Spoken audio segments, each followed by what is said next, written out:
Mm. So, Oops. there we are. Okay. Oops, I forgot to turn off the volume.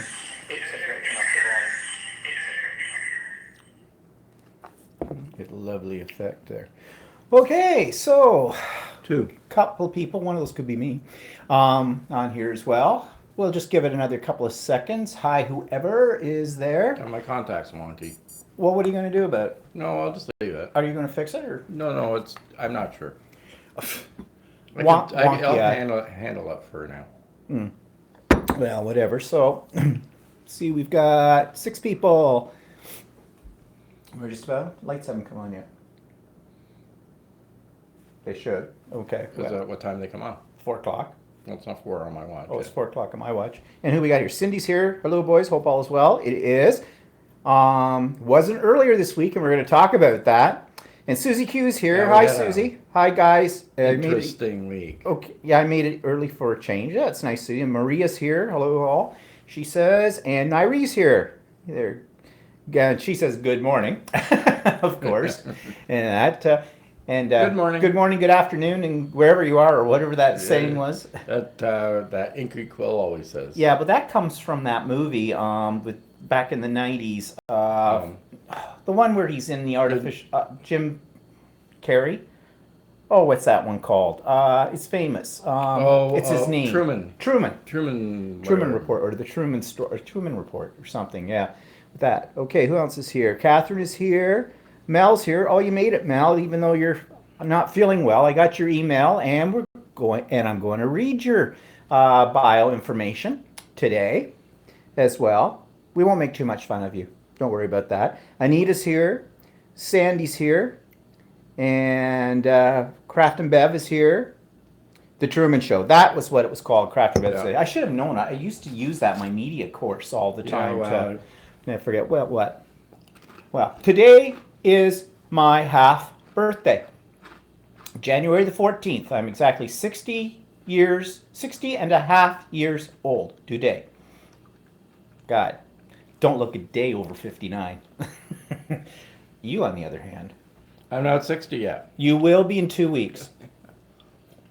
Walter always likes to remind me at this time of the year that he Well, it's less is than 2 younger weeks than now. me. Yeah. 6 months younger than me. Wow, I robbed the cradle on that one. Miss Purple Potatoes here, Jody. Greeting everyone from Colorado. It's great to see everyone today. Looking forward to it. Happy birthday, Susie Q says, yeah. I didn't look what the temperature was today. Well, it was -9 at one point, so it's balmy. Maria's here. Maria. Any excuse for a drink, she says, yep. Nary says, happy to you. That's half a birthday greeting. Happy to you. Okay, I get it. Yeah, so no one's asked yet, but we will tell them. What are we drinking today? It looks like water in a wine glass, but it's not. It is a Wine. Riesling wine that our nephew gave to us at Christmas. He always picks wines we've never heard of. He likes to buy ones that are sort of vintage-like. It's an Ontario wine, grown and stomped here in Ontario. Grown somewhere near Niagara Falls. I'm not that fond of Rieslings because I usually find them a little too sweet, but this one isn't bad. The color, though, it's almost like water. The color through it all. Okay, so how many we got? Whoa, we bopped right up to 19. Jeez, that's Isn't good. a light wine supposedly young? The Oh, white wine I don't know. White wine gets darker when it ages more. Oh, I don't know. Actually, I'm getting whiter as I age. Must work different on humans. They use frozen grapes, Catherine says. So No, that's that's ice wine. ice wine. Yeah. Well, but maybe they use a. Maybe I don't know I anything don't know about if Riesling Rieslings. is I don't know. a type of frozen. Isn't I don't it? know. All I know is that Rieslings you usually associate with Germany. Yeah. But hi, Ilona. Okay, so what are we going to start with? Well, we're not going to start yet with the biggie that happened to us this week. So we did have wild weather swings this week. Yes, we did. We've had a lot of wild. Last weekend it was -21 Celsius, And then during the week, it went to 8 degrees above 0 Celsius. So Yeah. it felt warm, and whole pile of snow melted. I was able to take down the Christmas decorations outside. They weren't frozen to the roof anymore. And so I took the opportunity to do that when it was relatively warm. Actually, when it goes from -21 like that to +8 in a week, then it actually feels like shorts weather to us. Yeah. Yeah, it's quite balmy actually right now. Although there's predicting snow for tomorrow and the next day. But We're back into the minus numbers Yeah. now, like -9 or so. yeah, so So Jay Lynn is joining us for the first time. Hi, Jay Lynn. And Jay Lynn, where are you from, if you don't mind me asking? Because I like to find out where everybody's coming from, and I keep little notes here so that I know. And I trust I'm saying your name right, Jay Lynn. If not, spell it out for me phonetically. Catherine says, when I visited the falls, I went on a wine tour and they explained how they needed frozen grapes to make that wine. Yes, you can't. Are we the only country in the world that actually makes ice wine? there, Well, there Australia- are other countries that Germany might make ice wine. I think they make an ice wine too because they're cold enough to do that. But I think Ontario Ontario started the ice wine craze, as far as I'm aware of. And it's a very, very sweet wine, like a liqueur. I'm not that fond of it. Her name is actually Chantel. And what they do is they let the grapes freeze on the from vine. And then about this time of year, they pick them. And what happens is, I guess, the grapes concentrate. The sugar really, the sugar gets concentrated in the frozen grapes, and they don't get very much juice out of it, but it's a very sweet juice that gets it. It's a natural sweet juice, and they make it into ice wine, and it's very expensive. A small bottle of ice wine can cost you, it's about usually they sell them in 250 milliliter bottles, which is a third of a regular size. And they can run $40, $60, $80 a bottle. And it's kind of interesting. So That's what a bottle of ice wine. Oops. is that actually an ice wine? Late Harvest Vidal, yeah. No, that's not ice wine. Yes, it is. It's Vidal. Oh, Vidal is not ice wine. well, why do we have this in such a? Go in there. We have one in there that's an ice wine. This has been around since 2006. Okay, well, we don't drink sweet wines. But I thought that was ice wine. No, Okay, this is that's an definitely. ice wine. We should drink that one. It's a Yeah. horinder. That's what a bottle of ice wine looks like, and that particular bottle of ice wine, I think that one cost $60. Yeah, I think that one was $60. So it's a Cabernet Franc. Yeah, Walter doesn't like ice wine. I don't mind it that much. I but haven't it's- had any in a while. It's good to have with dessert. Yeah. It's almost like a liqueur, but it's not very potent in What's it tell you? Does it say? it's only 10% alcohol. 10.3%. So it's not as potent as a liqueur. But they come in these long, skinny quarter bottles. So what? 350 milliliters? 375 milliliters. So Yeah, it's about half a regular bottle of wine, and they're expensive. very expensive. Oh, there's another thing back in here too. Yeah, Yeah, I think there's that's a not. nice wine too. That might be a compliment. It could be. Yeah, I think it is. But anyways, just to catch up here, Jay Lynn is actually Chantel, and she's from Sarnia, Ontario. So I don't think we will bitch about the weather down here if you're from Sarnia, because you're probably buried in snow up there. So anything down south of you would be balmy weather, I'm sure. Let's see what's here.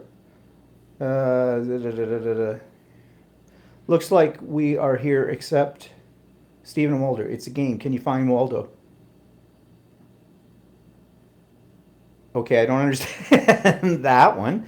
I must have missed something. Anita says, wow, very expensive. Yes, it is.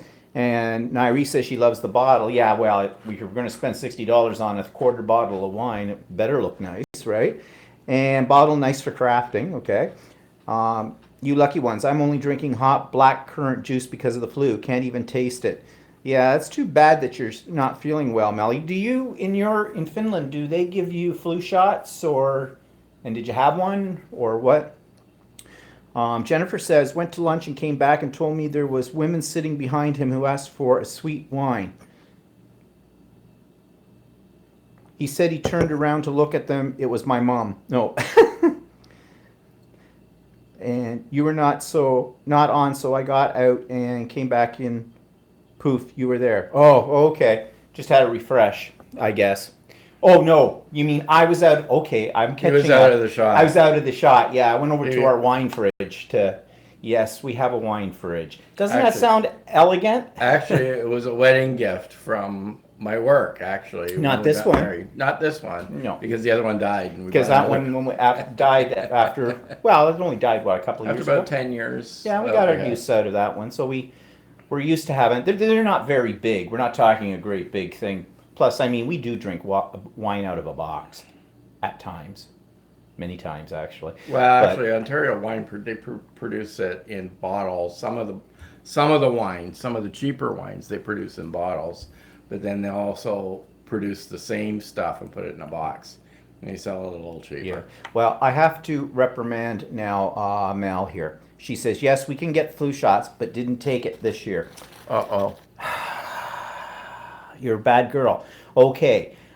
I'm not going to get on the high horse here about flu shots, but I am so damn sick and tired of listening to people in our area saying, oh, I never get a flu shot because, that just gives you the flu. No, it can't give you the flu. It's a dead virus meant to create the antibodies in your body to fight the different strands of flu. Then someone else tells me, oh, I don't bother to get one because it never covers the flu strains that we have this year. It's all from last year. Yeah, but you've got a better chance if you do get the flu of not having it for so long. And the people who are the worst about the flu shots, and I think we talked about this once. Yeah, we did a while ago. Teachers and nurses, the two. I had a whole department of people. I think I was the only one that ever got a flu shot. The rest of them wouldn't bother. I should ask my doctor next time I'm there. Does she get the flu shot? Yeah.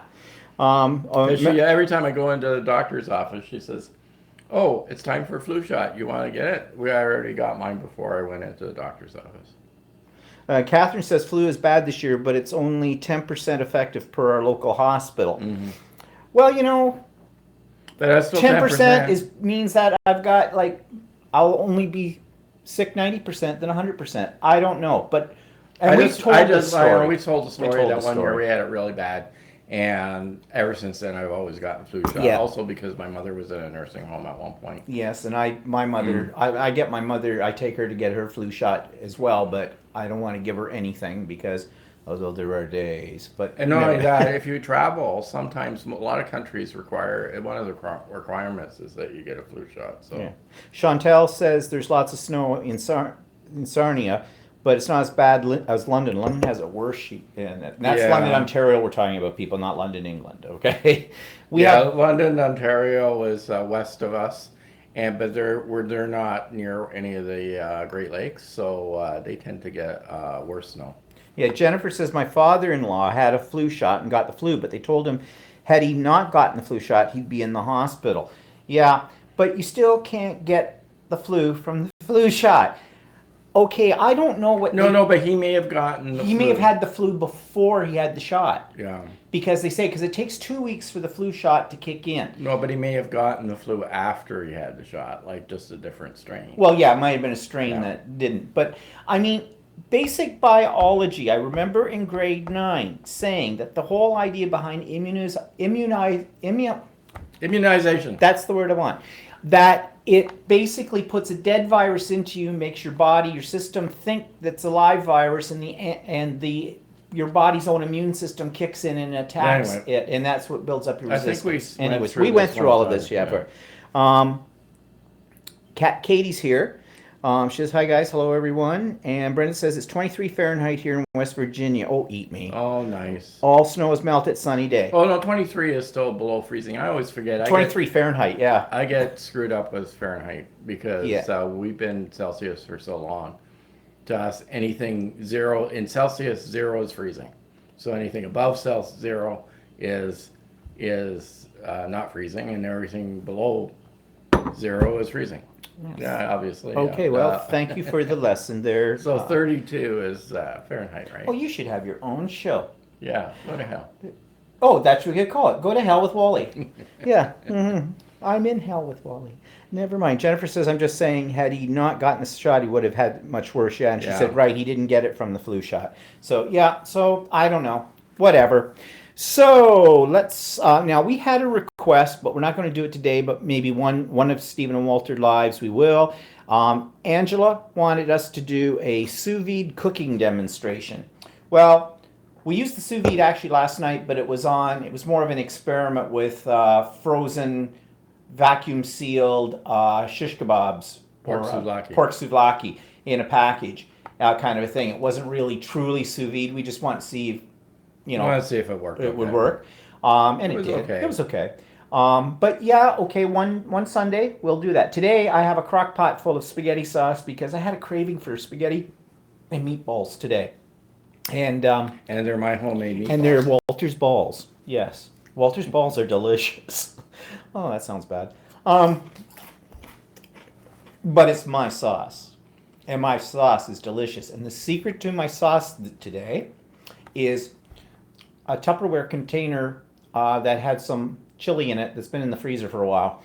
In fact, I didn't know what it was. I'd never labeled it. So I had to thaw it out and figure out what it was. It was chili. But basically the same ingredients, just a few beans in it too. So we're having a multi-purpose sauce. Eat it as chili, eat it on spaghetti. Whichever. Garbage sauce. Garbage sauce, yeah. Mel says it's been quite warm in Finland. A little colder, but it's only between -2 and -10. Yeah, it's funny. That's not bad. That's not bad, And Irie says Adelaide is heading for 32C today, 41C on Thursday. that's Thank goodness okay. for air conditioning. Yeah, we'll be there soon. The 30, countdown's on. 32. We get temperatures like that in the summer sometimes. And we do have air conditioning as well. First class, Mel. Mel wanted to know how much we've been drinking already. I have been downstairs trying to figure out something I'm going to show you in a few minutes. It's almost given me a headache. But I was determined to master it, and I have mastered it. We'll tell you about that in a minute. 57 Fahrenheit in England here today. Walked my little Stanley, the dog sound with no coat. And Bev, here in Boise, Idaho, it's about 42 degrees Fahrenheit, nice and warm. Whoa. 42. Oh, no, 42 Fahrenheit. I keep... It's above 0. Yeah, okay, yeah, but when she said 42, I automatically thought Celsius. Yeah. Like... Yeah, we're so used to Celsius. Actually, where we're in Canada, we have... Speak for yourself. No, we have Celsius, but I still buy... we're metric, but we still have some things that are not metric, so...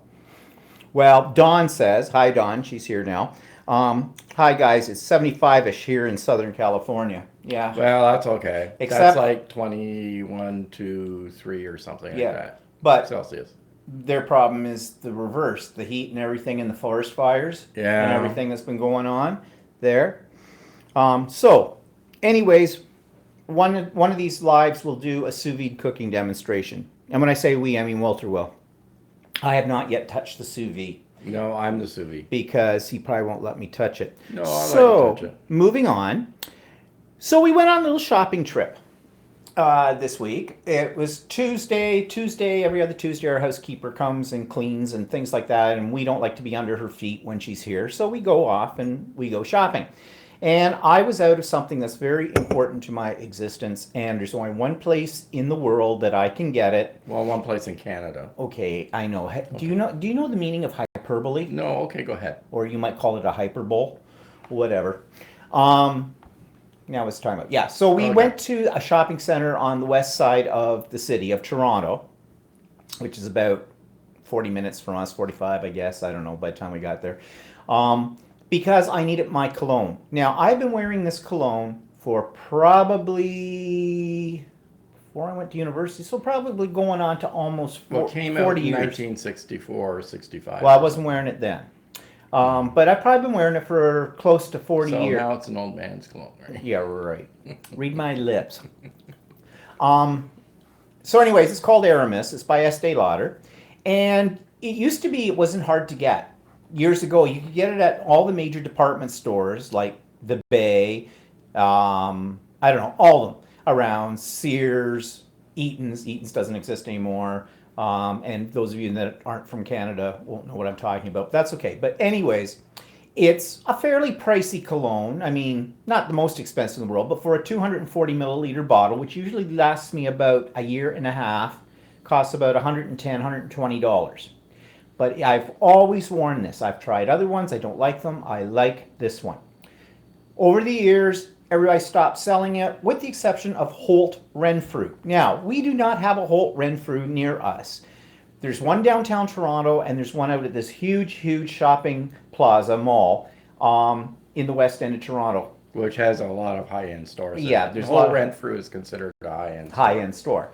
And so we make the truck into Yorkdale, the shopping center, to go to the Holt Renfrew to get my Aramis. So we're looking around the place, can't find the men's fragrances. We're in the women's fragrances and say to somebody, say, where's the men's fragrances? We had to go to the other end of the store, and it's a very large store. We get there, there's this young fellow who's waiting on, okay, I think if she wasn't a hooker, she should have been. She was wearing these boots that went right up to her thigh. She had a glittery top on, some fake diamond butterfly stuck in her hair, and she was taking this guy through every cologne they had in the department and asking him every question. So I think she was trying to buy cologne for her boyfriend, husband, or trick. I'm not sure which it was. Sugar daddy. And she was like, well, that smells a little woody. I don't know. I'm not sure if I want the musky. She was being a real pain in the Oh, butt. she was pain in the ass. And this poor guy was rolling his eyes. Well, we're standing there. There's nobody else in the department to wait on us. And I'm looking on the shelves and I can't find the Aramis. And I'm thinking, okay, maybe they don't have any more. But I wanted to make sure. So we're very politely waiting for him to finish with her. And he never did finish with her. And she was making him drag everything out of the cupboards and the whole bit for this. And so this other lady in another department, she was looking in, and I think she might have been the manager of the whole part of this section of the store. And she came over and she said, have you been waited on yet, sir? And I says, no, I haven't yet. And she kind of rolled her eyes. And the poor guy, I felt sorry for him because he was starting to panic, right? She obviously had more seniority over him. And I think he would have like got to get rid of that woman. Well, anyway, we just sort of said... so I said, can I ask you a quick question? Do you still sell Aramis? And he gave me this blank look for a moment. I says, I guess you don't know what I'm talking about, do you? He says, actually, I don't work in this department. He says, the girl that does this department couldn't come in today and we're short-staffed. And so I felt even more. And he says, but I do know what the kind is. He says, but I haven't seen it for a while. But he said, if you go down to the ladies' fragrances and ask them down there, they'd probably be able to tell you whether or not we still carry it. So off we trucked to ladies' fragrances, asked them about it. But they were really good. I said, is it discontinued? That was my greatest fear. My cologne would be discontinued and I'd have to find something else. And so she's just give me a minute. And she went to check. And she says, no, it hasn't been discontinued, but they're not carrying it. So she suggested a couple of other places. We went there, couldn't get it. Nobody had it. So we came home, and Walter, of course, did his little investigation on YouTube, on the internet, Google, and he found a place called Fragrant X where you could buy it. And actually, the price was really good. I think they're located in the States. Well, they are located in the States. But I was a little leery, like it was about half the price, plus the shipping was really reasonable. And I wanted to know whether it was authentic. Now, they claimed that all of their perfumes and colognes were all the authentic, the originals. But, there's lots of those knockoffs and things. And then you're dealing with a place called Fragrant X. Who knows? It may have been sitting on the shelf for 12 years. Well, that's a possibility, too. But anyways, so I investigated, and I thought, I'll take a chance. So I ordered 2 bottles of it. It'd be enough Aramis to last me 3 or 4 years. But I have to say I'm impressed with this company because after I ordered it, they sent me an email to let me know that they had my order, they were processing it, and then they would send me a tracking number.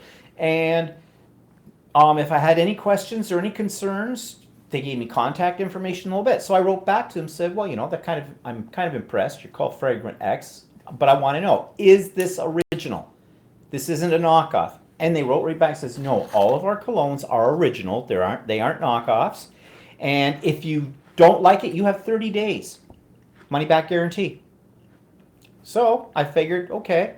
So I spent like $98 Canadian, including the shipping, for two 240 milliliter bottles of Aramis, which usually one would have cost me $110, $120.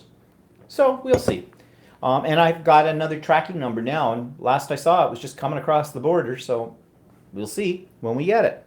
So anyways, that was our little adventure. Now, this does lead up to the major event of the week. Well, but that was also the day our cleaning lady came. Yeah, that's what I said, our little, Yeah. but I don't want to talk about that yet. Okay, fine. I'm building up to a climax here, Uh-huh. okay? All right. So, let's see what people are saying.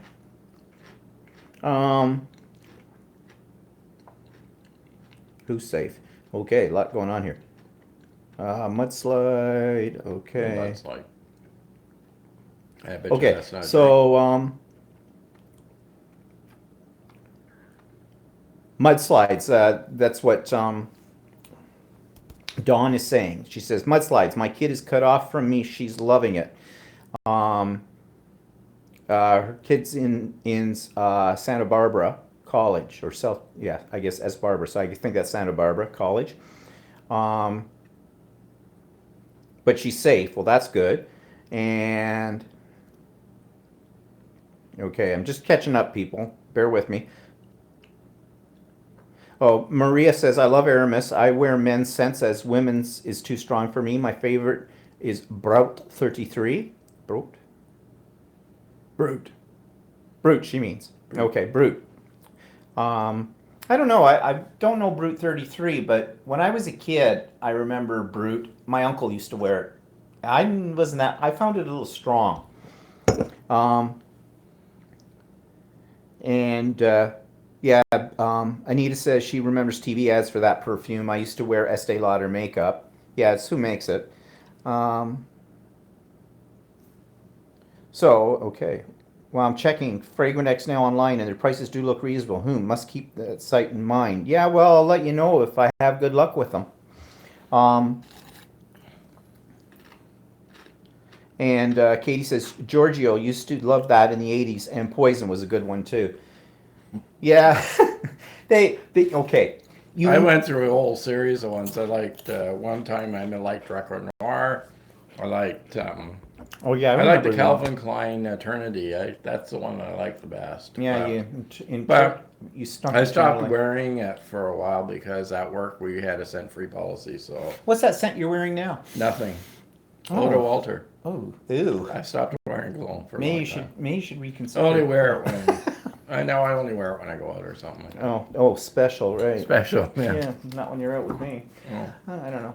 Anyways, what was I going to say about that? I forgot. Laugh out loud. Meanie. Yeah, I'm really used to date guys who wore polo. Oh God, I hated polo. Hate polo. Yeah. Oh, this is what I was going to say. Okay, I used to at this time of the year when we were back after Christmas at school, and if I was teaching a grade 9 class, you knew the grade 9 boys all got cologne at Christmas, and they'd all wear half a bottle of it on themselves, and it was always cheap crap like Old Spice or that Axe stuff, and just stink up the place.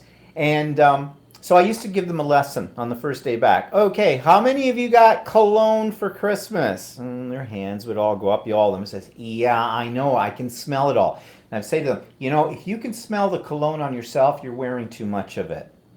Think about it. And then you'd walk down the hallways and you'd walk through cologne walls. You go, oh, and it would make you sick because these kids just douse themselves on it. Jennifer says she dated a guy who wore Aramis 25 years ago. Yeah, it's been around forever. That's why I don't know what I would know. Speaking of the scent of an old man, heard of that thing? Scent of a woman, scent of an old fart, whatever. My husband wears, Jennifer says, Pert Plus. Isn't that a shampoo? I don't know. But anyway, so before I get to the big mystery, a couple of things. Okay, yesterday, you know how much I'm into quilting, people. So we went to the Ultimate Sewing Shop, it's called, that we had found a week or so ago, and they had an open house, and their classes were there. So I signed up for a quilting class. It starts when we come back from Australia, so in latter part of March, and I had a wish list of things I wanted to see if they sold them or not. They sold everything I Well, this had on my. store is not a huge store, but it's really well stocked. Yeah, it's really well stocked. So, and I'm going to show these things tomorrow on my vlog, but I'll just tell you now, my biggest purchase was my new iron. I bought the Quilter's iron. It's called an Olicio or something. Olicio. It's the iron I call that goes pop. It's when you sit it down. When you put it down, you don't have to put it down like set it up upright. You just put it down, it pops itself up off the surface. And as soon as you touch it and go to iron, it comes back down. It is a great iron. Not cheap. I paid $230 for this iron. But it's a nice iron. I was using it all day today. And then I bought a bunch of other things, some rulers, and I needed some backing material for that quilt that I'm making, which I will talk and show a little bit of that tomorrow. I'm about to put the backing on it and the batting in and start doing the actual quilting, and then working on the binding, which has me a little scared, except that today I think I finally mastered binding. So in order to practice, I went on to the Cricut website for the design space. Those of you that have Cricuts know what I'm talking about. And they had a pattern for a placemat in geometric shapes. And they didn't call it a quilted one. Well, they weren't doing any quilting on it, but I thought I could do it. So this is it. I created this. And first of all, it was a bitch to put the pieces together, because I'm finding with what Cricut does with their patterns, they don't really explain things very well. They just, here, cut these pieces out on your Cricut Maker, and then they showed you some pictures of it pieced together, but the pictures weren't very clear, at least not for this project. So I fought with that for a few hours. And then I got it all batted and I quilted it. I just did what they call stitch in the ditch, which is just down the rows. You can see a little bit of it on the back. It came through a little bit there. It's kind of hard with that pattern. But the trickiest part is the binding. And this is the third binding. I finally mastered it. I've got mitered corners. It all fits properly. I got pieces that needed to join together. I am very proud of this. And now I think I can manage to bind my quilt with a lot less trouble. So I am learning a lot of things. And I'm sure I'll learn a lot more. But I'll show you the quilt. I have it pieced together now, but I'm not showing it to you today. It's tomorrow's vlog. I will show it to you then. So I'm very proud of that. And when I got out of the store, I think I paid all their employees' wages for the week, because I dropped a fair amount of money. Well, the iron alone was $230. And the other stuff I bought in the class and all that, I dropped $500 on that. But, you know, it's all for a good cause. Me. Simple as that. What are people saying?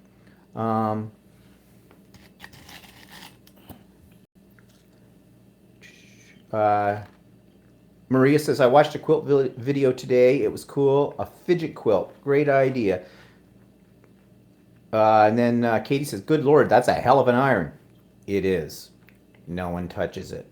It's not going to touch clothes. Well, we don't iron clothes anymore. It's actually their top of the line model. They have a lower end model that's $130. It has a little part on the front where the point is. It's got a slot. That's Canadian dollars, right? It's got a slot in the point, so you can take like and I used it today.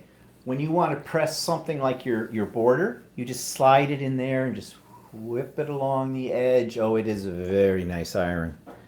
And I think it's worth the money myself. Okay, what's her say? I got one, love it. Oh, Catherine has one too. She loves it. Love that map, Maria says. Thank you. Very nice, says Anita. Looks great, says Ilona. Good job, says Catherine. I like the praise. You've come a long way, Stephen. Yep. I'm really enjoying this quilting. And I was watching a lot of quilting That videos keeps them last busy. night. I don't have to talk to them all day. Almost to the point where I feel I'm neglecting the other things that I do. Like my art journaling. I haven't done any art journaling and collaging and all that stuff in a bit since I got hit by this sewing bug and the quilting. So anyways, I love it, and I'm looking forward to this class because I'm sure I'm not doing certain things the right way, and this will teach me how to do them the right way. Um, you should be proud. It looks great. Bravo. You'll be teaching art quilt classes before you know it. Yeah. See, I do want to. Oops. What happened there? I do want to try art quilts. I watched a video last night where they put strips of material together and then they cut them into squares and in triangles. And the way that they just out of one strip, they get a really neat pattern. I thought, well, that's kind of cool. Jennifer says, look up watercolor quilts. Watercolor quilts. Okay, I will. Jennifer. And, okay. Didn't you get your own fabric printed too? Oh, yeah, I'm showing that tomorrow, too. Mel, I think, is the one who recommended this company in the States called Spoonflower, and you can send your own design, and they will make you material to make you fat quarters and other things, too, out of your design. So I did one of my art journal pages that I liked, and they have a sort of an editing program online where you can, adjust it or do whatever. I kind of mirrored it, and I ordered 4 meters of it. It wasn't bad for price. It's on cotton and it's good quality material too. And I think it cost $17.50 a yard. I ordered 4 yards, not meters, because it's American. So it cost me with shipping and everything, I think about $80, but I'm really impressed with it. And so I want to take some of that material and make it into another tote bag, but this time I'm going to make a designer tote bag. People all around the world will want these bags because it's going to be called a Bland bag. You've heard of Gucci, you've heard of Louis Vuitton, now it's Bland bag, all one word, Bland bag. And for those of you that don't know, my last name is Bland. So that'll be an utterly tasteless bag for all occasions, somewhat boring. No, not at all. But yeah, I'm going to do that. A lot of projects I'm going to do.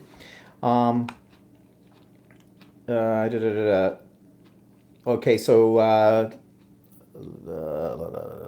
Dawn is off. She's leaving. She says, enjoy your day, guys. See you soon. See you soon, Dawn. Nairi says, Catherine, yes, I'd like a bit of variety too. Card making, scrapbooking, mixed media.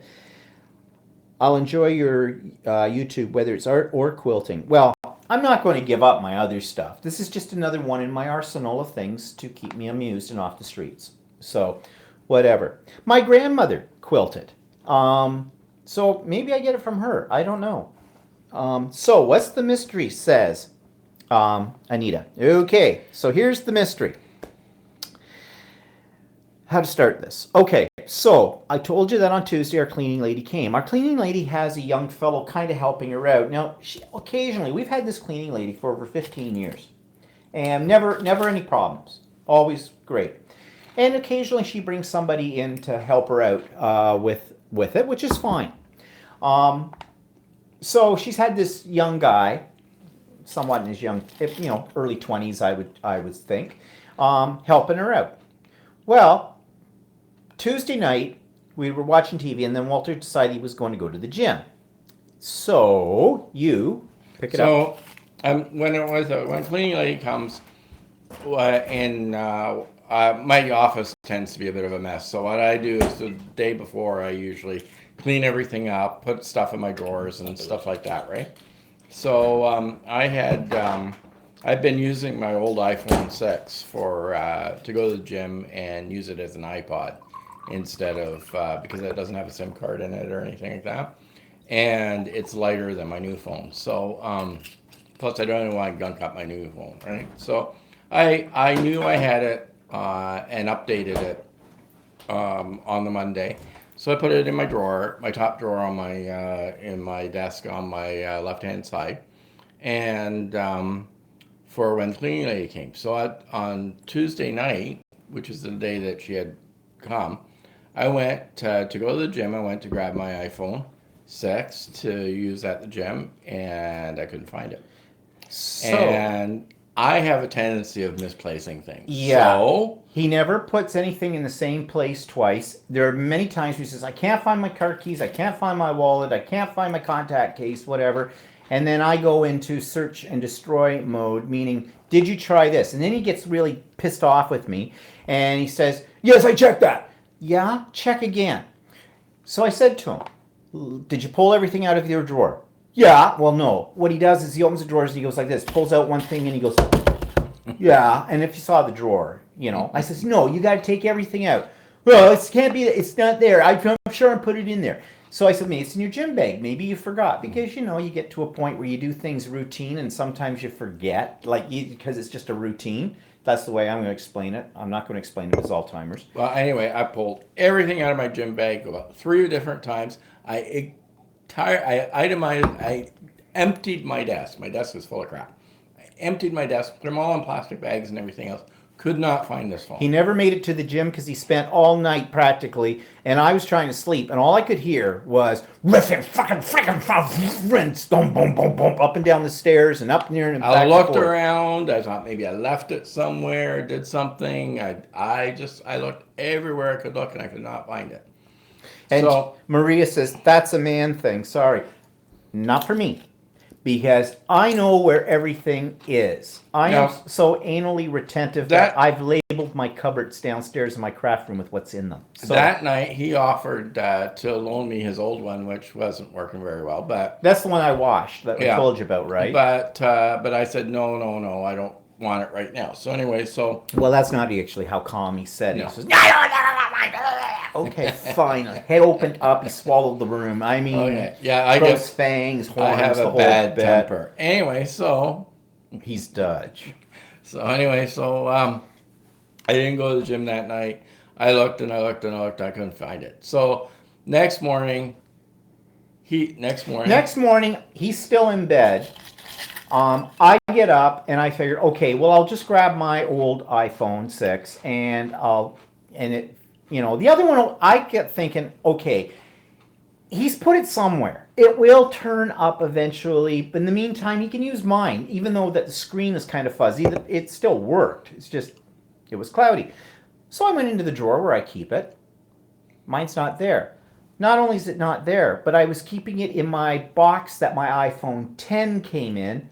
My iPhone 10 box is not there. I'm going, wait. And he doesn't misplace stuff. I'm the one that misplaces stuff. And I'm going out of my mind. I'm going, first of all, did I throw it away? Nope, I wouldn't throw it away because I have a graveyard of old electronic pieces that don't work, but I've never thrown them away. He still had his iPhone 6 That's a man thing. Yeah. I found the iPhone 6 box. Now, then I go, you go through your head, you try to backtrack. I had moved some things around for the perler beads so I could make room for perler beads, but I found everything that I'd moved around, and I was sure I had this thing in my desk drawer. It's not there. Then you start worrying that you got Alzheimer's. Well, yeah, we were both thinking, are we losing our minds here? What happened? Turned 60 and I've got Alzheimer's? What's going on? So I pulled everything apart. Actually, in hindsight, it was good because there were some drawers that really needed cleaning out. And Well, yeah, same with me. so went through everything. I even started looking in places where I knew there was no possible way, like almost to the point where I wanted to take the cover off the toilet tanks, off the toilet backs and look in the tank. That was how nuts this was. So I said, all right, we've been robbed. Well, who robbed us? Only person that had been in this house had been our cleaning lady and her helper. I know our cleaning lady wouldn't have touched it. We don't know who this guy is. We've never met him. And prior to that, the only people that were in our house was at Christmas time, and we hadn't gotten the new phones at that point in time. So in between then and the time we had the house cleaned, there had been nobody in the house other than us.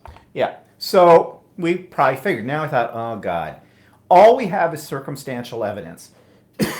How are we going to handle this?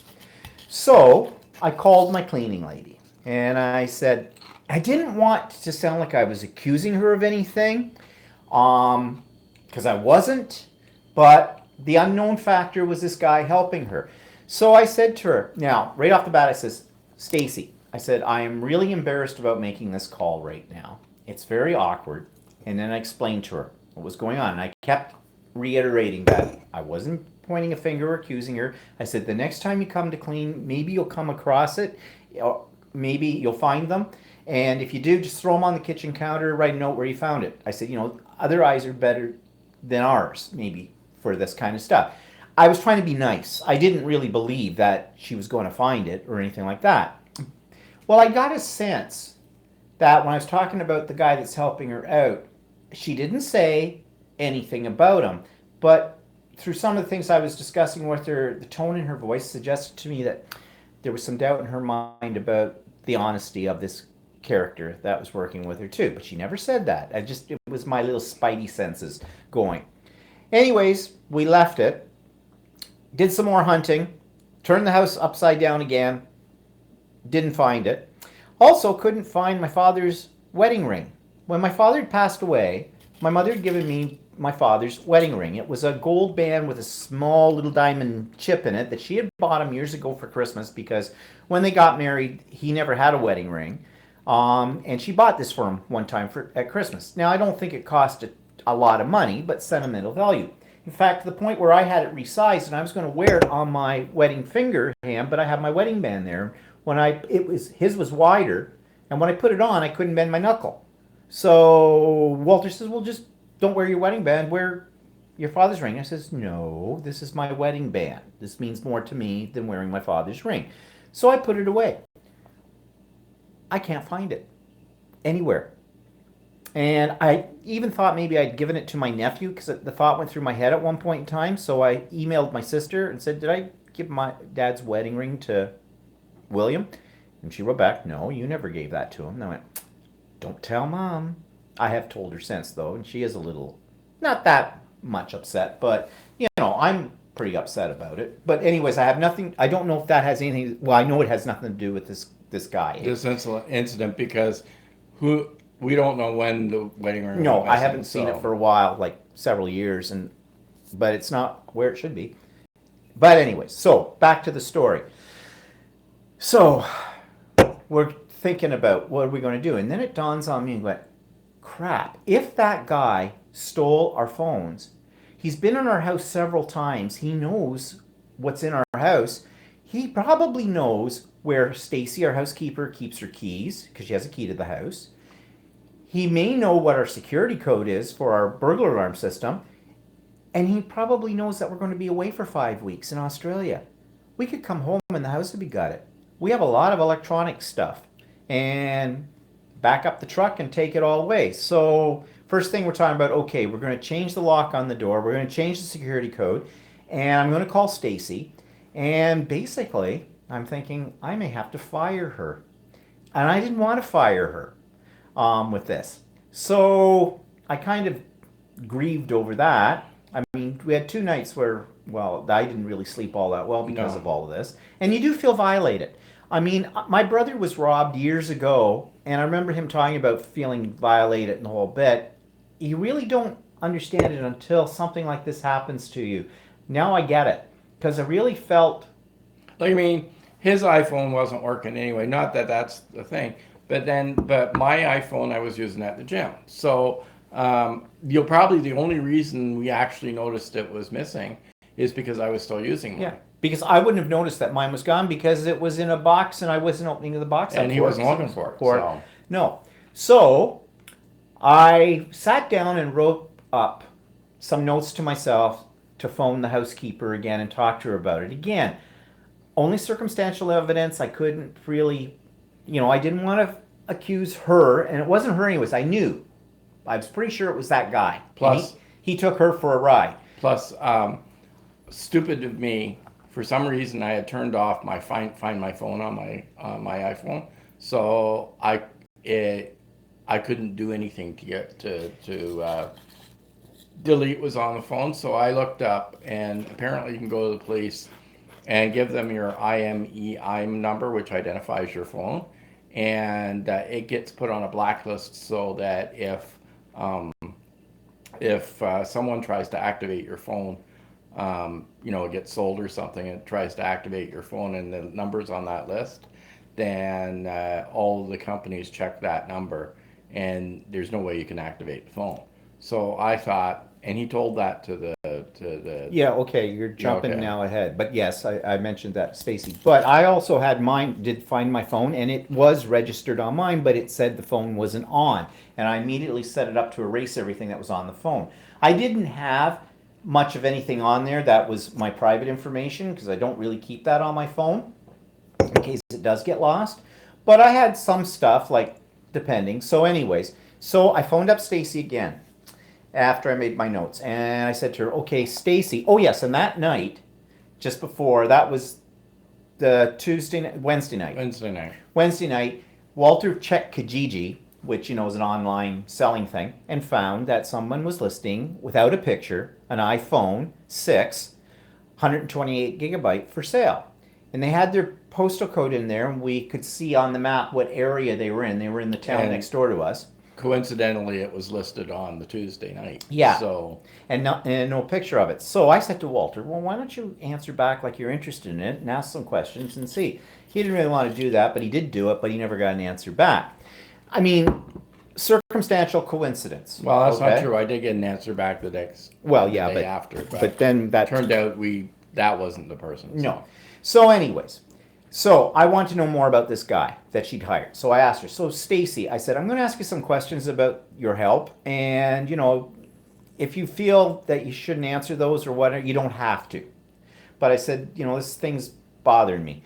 So I asked her how this guy came into her employment. Well, it turns out that he's a friend of her son. She has a son that's in his early 20s. And this is a friend of his or something. And that's how she knew him, and he works for her occasionally. Asked her what his name was, because the guy in the ad, his name was Wayne. Not he could be using a fake name, but the kid's name was Andy. And I asked where he lived. Did he live in our town, or did he live in the town next door? Where? Well, apparently he lives not that far probably from us. He lives up in our same area. So this other guy that was selling the phone was in Whitby. Maybe, again, it could have been fake, but it just didn't seem the same. So then I said to her, okay, so this has really been bothering us. We're going away, blah, blah. What about your keys? What do you do with your keys? Are they someplace that this guy can get? She says, my keys are always with me, she says, and I do not let anybody touch them. I said, what about the security code? She says, I do not share that with anyone. The security code's the houses, no matter what.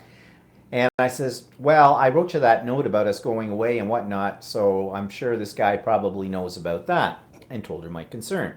So I said to her, okay, so we've got two options.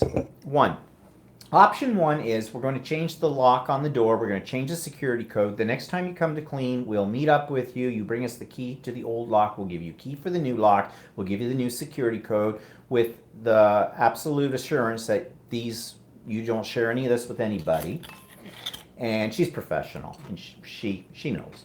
And I said, the other thing is, that guy, we do not want him back here. In fact, we don't want anybody here except you. Unless you feel you need the help, then we want to meet the person, we want to interview the person, we want a police check done within less than a year old, and we want a copy of that police check. And also, I would like some proof that you are bonded. I know 15 years ago when we hired you, you said you were bonded, but I'd like some proof of that. I said, if you think this is too much, then the other option is this. I'm afraid we're going to have to terminate your service. I don't want to. You've been great. 15 years, never had a problem, nothing, but I don't know what else to do. And I said to her, you don't have to give me an answer right now. You can think about this. And she says, this has really been bothering me though too. She says, I haven't been able to sleep and the whole bit. And she says, I am going to go to his parents. He lives with his parents. And I'm going to talk to them and talk to him about this.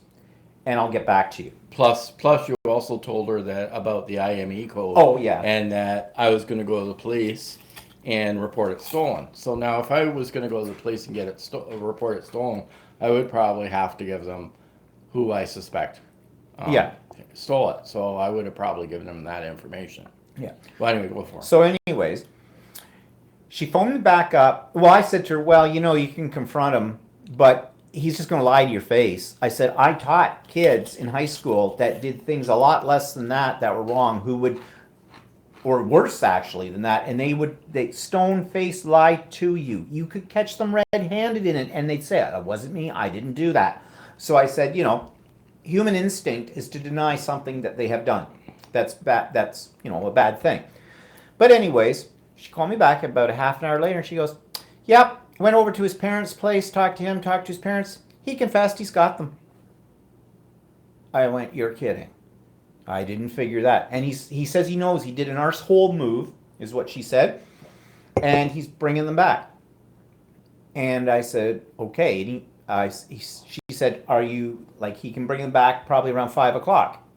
And this is 2 o'clock in the afternoon. I said, sure, great. But I said, I want to talk to him when he comes here too. And, I said, I'm not going to press charges with him. I suspect there's a reason for what he has done. But I said, I'm going to go into teacher mode with him. And I said, I've dealt with young people for many, many years, so I kind of know how to do this kind of thing. She said, do you want me there with you? And I said, actually, no, because I want him to understand the impact it's had on us and on you as his employer as well. And I said, if you're here, that might not have the same effect. I said, so anyways. So she said, okay, I'll tell him, and he'll be over around a little after 5. She phoned up 15 minutes later and said he wants to come earlier if you're available. And I said, he can come anytime. So half an hour later, he shows up. And he's extremely apologetic. Now, you'd have to get a visual of this kid. He's tall, he's skinny, you can spit through him. Smells like smoke. Okay, so he's a smoker. Not probably the brightest tool or the sharpest tool in the shed, you know what I mean? But definitely he looked scared, he was extremely apologetic, and he seemed remorseful and the whole bit. So anyways, I wanted to know more. So I said, have you got a few minutes so we can talk? He says, oh yeah. So he comes in, sits down, and I said, why? Why did you do this? He says, I know it was an arsehole move, and it was an impulse. He said he's in trouble. This is the problem. He's in trouble because he used to have a drug problem. And I guess he owed some people, his dealers, a lot of money. He didn't say how much. And they're after him, and he's trying to pay them off. His parents have been helping him, but I got the distinct feeling he hasn't told his parents the full story either. But at least they haven't kicked him out into the streets. I asked him how old he is. He's 26 years old. Said to him, well, when I was 26 years old, I did a lot of stupid things too. I didn't steal anybody's property, but I didn't do drugs. But, when you're 26 years old, your mind isn't yet fully developed and kind of a thing. And, so I said, so why would you want the phones? You obviously didn't try to sell them. Of course, it was pretty quick. He said, well, he could get some money if he had a program that would strip all the programs off the phones. So in other words, get your personal information. Yeah, he said, first thing he said, it wouldn't get any of your personal information, but no, it would, if it's going to strip the whole thing. And I guess this guy pays him something for it. This is how desperate. Sounds to me like he didn't have much experience doing that. That it was something that somebody had put into his head, and this may be a first or time that he tried it or whatever. Well, he said he has never stolen anything before. I asked him, I said, have you ever been in trouble with the law? He said, no. And I guess, I told him, we're not going to press charges. You did an asshole thing, but I said, you owed up to it, so it says you have some integrity. You seem genuinely remorseful about what you did, so you've got a conscience as well. I said, I really feel for you that you're going through this really hard time in your life. I said, if you've got those other things, honesty, integrity, and remorse, I said, let those be your strengths, and those will get you through the bad times. He says, can I do some kind of volunteer work for you or something like that to make up for it and stuff? I said, well, we're basically not a charity. So I said, and he said this several times, and I said, no, that's okay. Obviously, he's not working for a cleaning lady anymore. Walter says, though, because Walter can find out anything about anybody, keep that in mind, people, he can. Okay. I And snooped on the internet, yeah, and well, it wasn't hard to do. found out lots of interesting things Yeah, I actually. found out that his parents were decent people, Hmm. and I found out that that hold a good job and stuff, and I found out that he also lists on his Facebook page that he works as a cashier at a donut chain here. Yeah, Tim Hortons. So basically, yeah, I don't know if Stacy. Well, Stacy had said to him she didn't know whether or not we'd be filing charges. So that may have really put the scare into him as well because he'd lose his job if we reported this to the cops. And obviously, the poor kid needs some money. I really feel bad for him. I really do. I wish there was something I could do for him, but I have no idea how much money he owes and everything. And I just hope that he gets himself out of this hole because next thing he'll be on the street. He'll be back. He hasn't done drugs. He said he's free of that and everything. So he claims. I don't know how long he's been drug free or whatever, but I don't know. I just feel sorry for him. But anyways, we got the phones back and all's fine. And didn't have to get rid of my cleaning lady. I really didn't want to get rid of her because I don't think I'd be getting anybody else. That's for sure. And it means I'd have to do it myself. And I hate housework. I hate a dirty house, so I'll do it. But And our house isn't that dirty, so she has an easy job. So. well, yeah, I know because we clean up for the cleaning lady. So that was our big mystery of the week and the thing, and just it really wrecked the week. It really did. But at least we know one thing: we don't have Alzheimer's. That's a good thing. It actually was stolen. So, anyways, what are people saying about this? It's hard to believe Walter would have a temper. Right. Nairi says it's maddening as you end up looking in illogical places like fridge and chicken coop. We don't have a chicken coop, but yes. Yes, I know what you mean.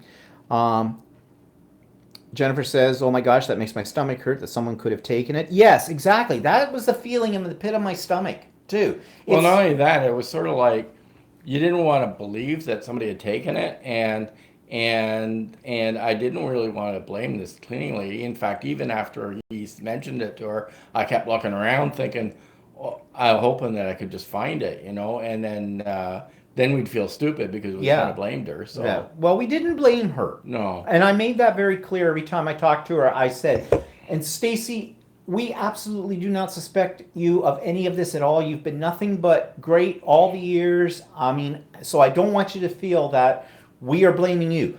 As I said to the kid, I said, what you did was you took advantage of her and you got to think about how she felt. And that's the kid says, I know. And in actual fact, and stupid, in the other drawer on the other side of the desk, I had a huge jar of change. And he could have taken half the change and I would never have noticed. And in one of my desk drawers downstairs, I probably had about $200 in rolled coin because I've got a little coin sorter, and that's what I do with my loose change. And I should take it off to the bank. Maybe I should do that before I need it to pay for my iron. And Anita says, yes, I'd be changing everything. And Irie says, do you have someone that could come and house sit? Well, actually, we have Walter's sister and his niece. They come when we're away. They have a key to the house, and they come and check things. Plus, we do have 3 cameras in the house, and that's what the cleaning lady said to me. She says, well, you've got those cameras. Did you record anything? I said, I don't have them set up to record. They're leftovers from when we had a cat. We like to watch Kitty when we'd be away to make sure everything was okay and whatnot. Of course, she always knew where to go where she wouldn't be in the shot of the cameras. And now we use them to see when the cleaning lady is left. So. Yeah, now we just use them to see when the cleaning lady's gone. And when we're away on a trip, we'll check in on the house with them as well. But I think I will set them up so that they'll do the motion detect and turn on and do their thing from that. The problem is it uses up a lot of memory space where it saves it. Actually, I think I have to have the computer, or does it? No, I think it does it on their website. So I'll have to check that out. Jennifer says, want me to come there from Indiana? Would you? Could you? Okay. Mel says you should have camera surveillance in your home when you're in Australia. Yeah, that's what I was just saying, and we do.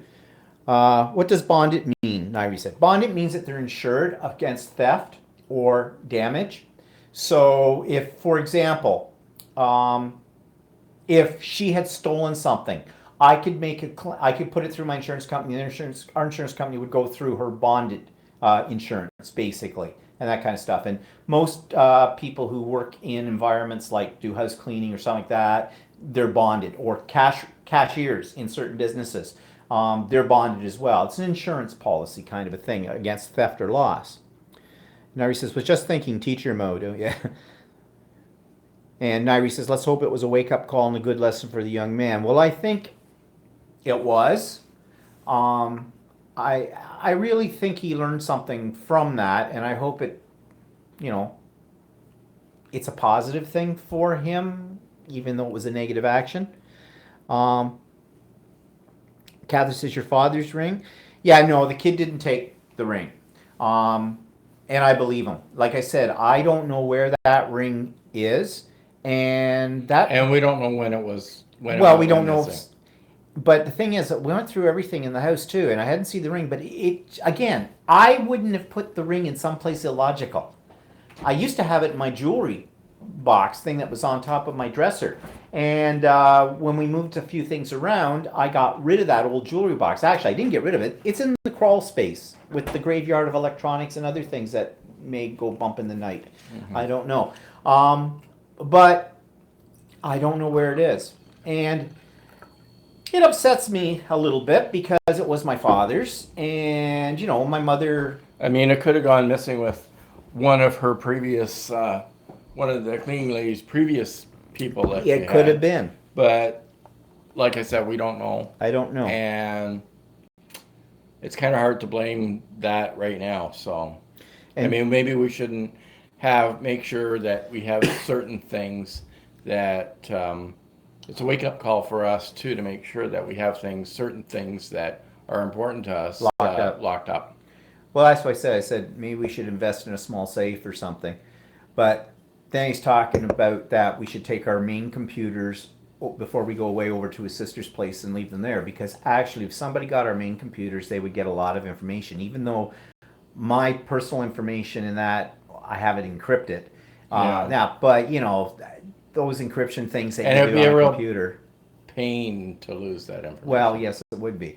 So I don't know. Maybe we'll do that just on the off chance that probably a better safeguard. But also after all of this too, we went in and I've changed all my passwords on all of my financial institutions, my credit cards, everything. I changed the whole thing, even though those weren't necessarily on the phone. I just did it. Yeah, and actually with my financial stuff, I actually don't leave the passwords on my computer. I have them memorized and enter even though it's a pain in the butt, I re-enter everything every time I go into it. So. And then Jennifer says, well, we had someone who did work for. We never had a problem with him, but he did go to jail. But then he died. It's hard to try to see the best in people. He died of drugs, she says. It's hard because actually.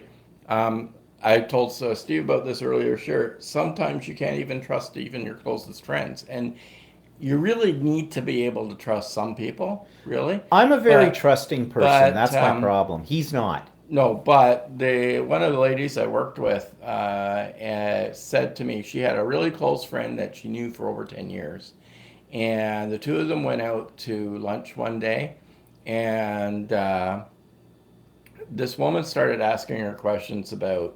What do you use for your PIN numbers for do you use your kid's birthday? So she was being kind of weird about stuff. She made this conversation.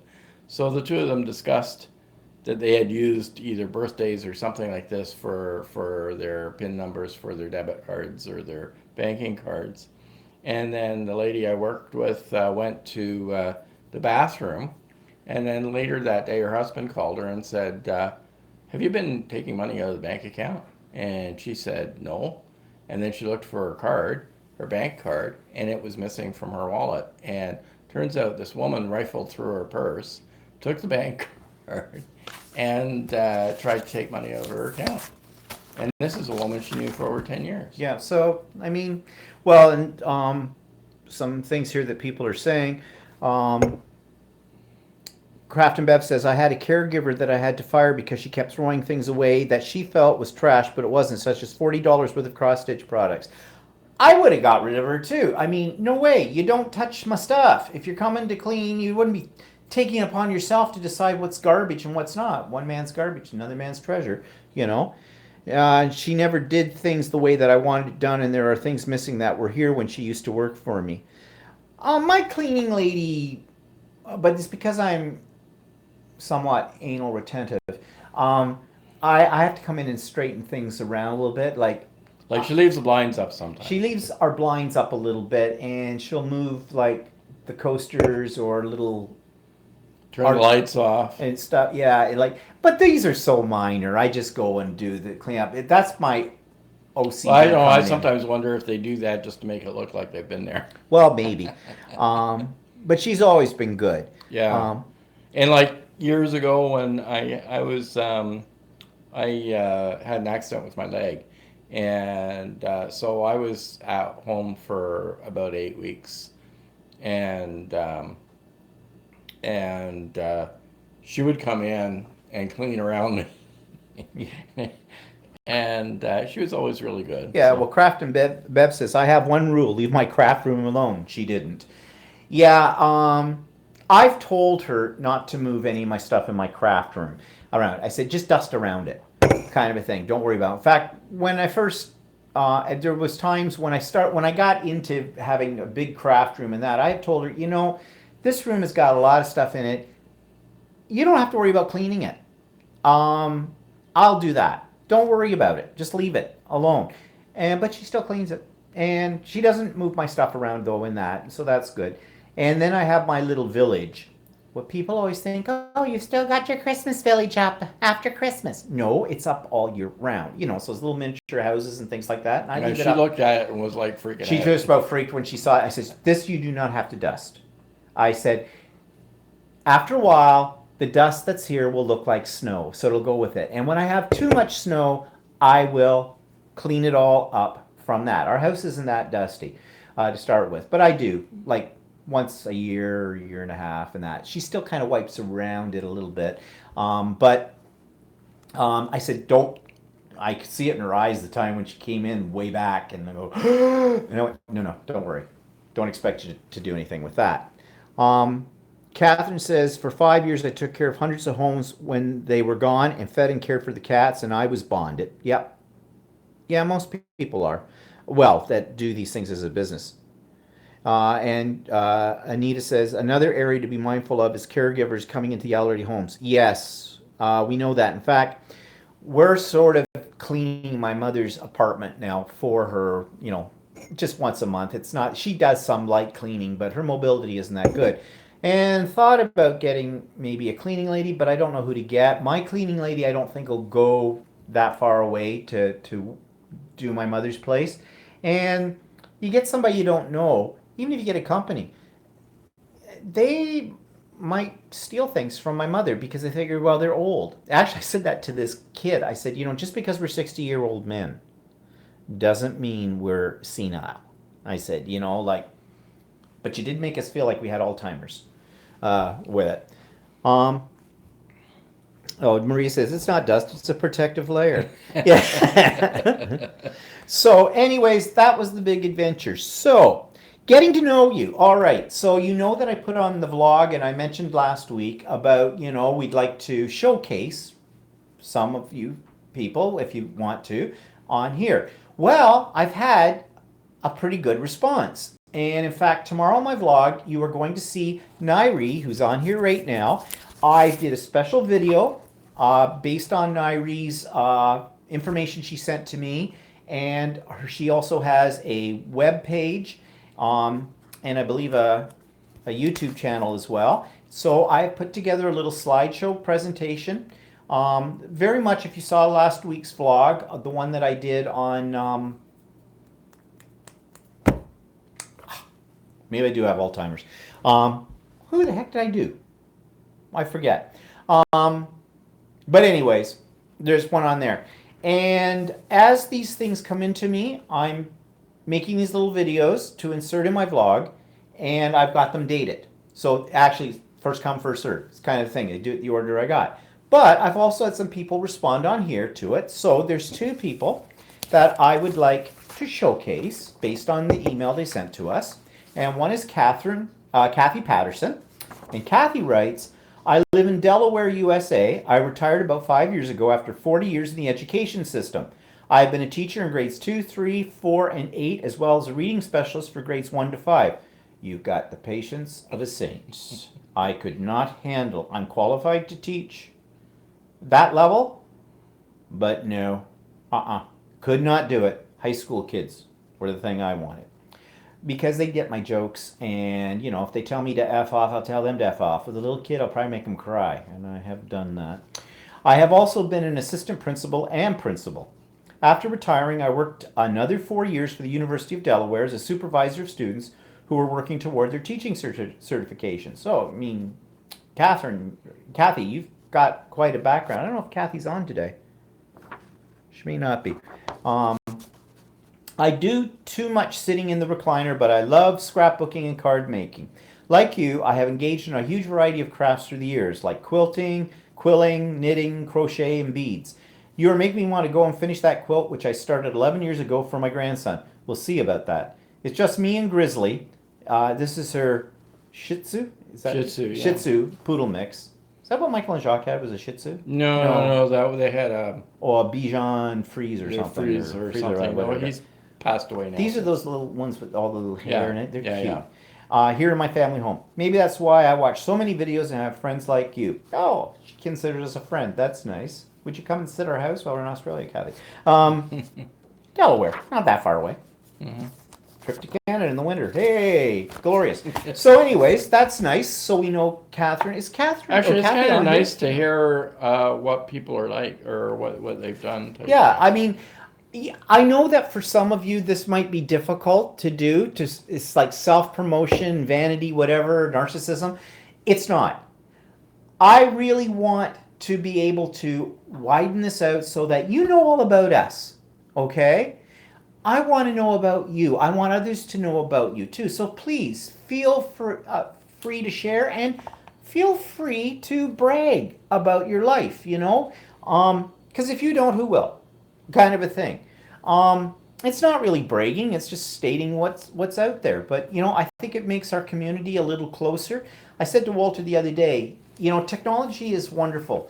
Think way back when we were kids in school. The only way you got to talk to people internationally was either as a pen pal or if you had relatives that lived in Europe or someplace else and you'd call them. And in those days, and Walter's talked about this before, that was was hard. Huge, big expense. And don't get into explaining the Yeah, long no, distance no, operator yeah. because we already did that. Yeah.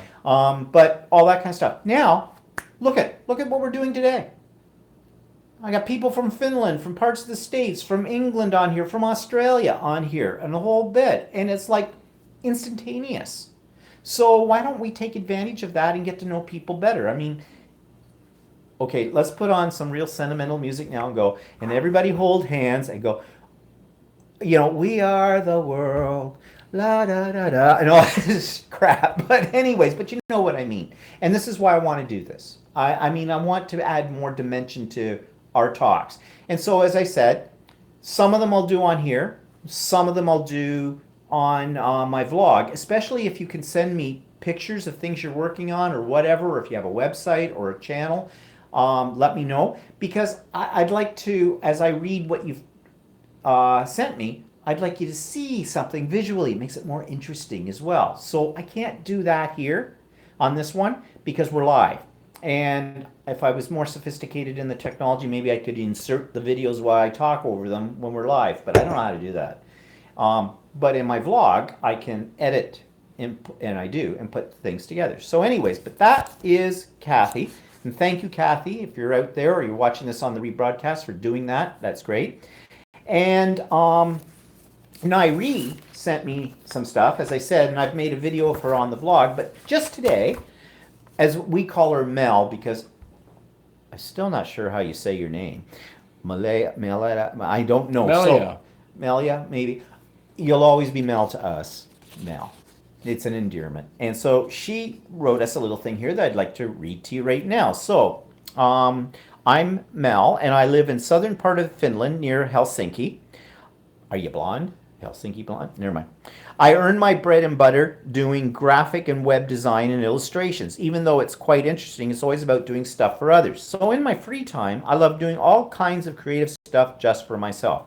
For me, creativity means and is time for relaxing without rules, freedom of mind. I'm interested in all kinds of creativity, from fine arts to crafts and everything in between, and that's like me. I've always loved animals and nature, and I like spending time outdoors. That's also where I get inspiration for everything I do. Animals and nature are also the main subjects in my art. My dearest hobbies are drawing and painting, traditional way, but also digitally, and nature and wildlife photography. I wish I could draw and paint.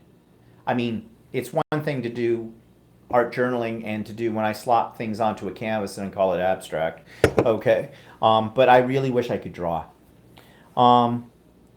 I'm a member of our local artists association, and every now and then I participate in our association's group exhibitions. I'm a member too of the one we have, but I haven't done anything with it. In addition, I like visiting museums and exhibitions, spend time reading, sometimes doing genealogy research, and spending time with friends. And actually, I was big into genealogy a few years ago, but then I kept hitting brick walls with my family, and I just kind of let it peter out. I should go back to it.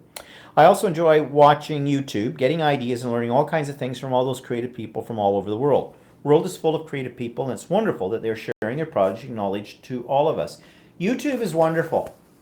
That's how I learned how to the techniques for quilting, and still learning all that stuff. And I've learned all kinds of things. If I have a question about something like impasto painting, I go, wonder what that is and how you do it. Plug it into YouTube. There's a video. There's always a video. I've learned a lot of times if I have broken appliance or something like that, or things that how to fix them on YouTube. Yeah. I mean, what did we do before YouTube and Google? Oh my God. Like, really, the library? You can never find anything in the library. No. At least I never could. I wasn't never very good at that. Well, I was in university because I had to. Now the kids go to university, they take their computers, they have an internet connection. They don't go to the library. They do everything through. Boy, I wish I had that when I was going to university. So second question is, tell us about how you got into crafting or art. And it's quite difficult to say when I got into crafting and arts, as I've been playing with paper, pens, and brushes and paints as long as I can remember. So creativity has always been in my life. But I remember well what was my first true inspiration. I think I was 5 or 6 years that time, and it was after I saw Alice in Wonderland movie. Actually, it still fascinates me after all those years. After seeing that movie, I was drawing Alice's Fantasy World for years and years, and making up new adventures for Alice and the gang. Also, me and my brother, who nowadays is a cartoon artist, were keen photographers. We also wrote stories and made lots of movies with an old Cine film camera. Well, you were into photography when you were a kid. Yeah, when I was younger, I did the old developing black and white photographs first, and then I actually got into doing color photographs. And it was a real pain because you had to work in a completely dark room. So dark that it was so dark, if you close your eyes for 10 minutes and you open them and you still couldn't see anything, it was dark enough. I wanted to get into that. And then you had to feel around, and you're like blind, and feel around for stuff. I wanted to get into photography too, but the chemicals, my mother said, it was expensive too. Well, that too as well, and an enlarger and all that. And what was it? What was an enlarger? What was annoying with it was, especially with color, is that you had to go through the whole process of exposing the film and everything else, and then once it was all done, you had to go put your print into a processing tube and pour different colors in it and wash it around. And then it wasn't until about 20 minutes later you could actually pull the print out and see whether it was a good quality print or not. And you had lots of not good quality prints. My roommate, Ian, in university, he was into color photography developing, and he'd do it in his half of the room, and he did it in a long plastic tube. Yeah, that's what I used, something a long plastic tube, yeah. And his room like had a door to his part of the room, so he could shut himself in there. He used to have to put a sign on, developing, on there, meaning so I wouldn't like walk in and... Yeah, it was, and you had to be careful with the chemicals because the chemicals were caustic enough that it would actually damage your sink or stuff like that. Hi, Julie. Julie has joined us. So then the third question is, What is your latest project? And if you have a website, YouTube channel, blog, tell us how you can connect to it. My latest projects are a pencil portrait of a dog, Great Dane puppy, and a drawing of a lion with neon color. That's the name of the company, which I'm never sure how to say it, but it's the ones that make neon color 2 crayons, which she's using. Both of them are still in progress.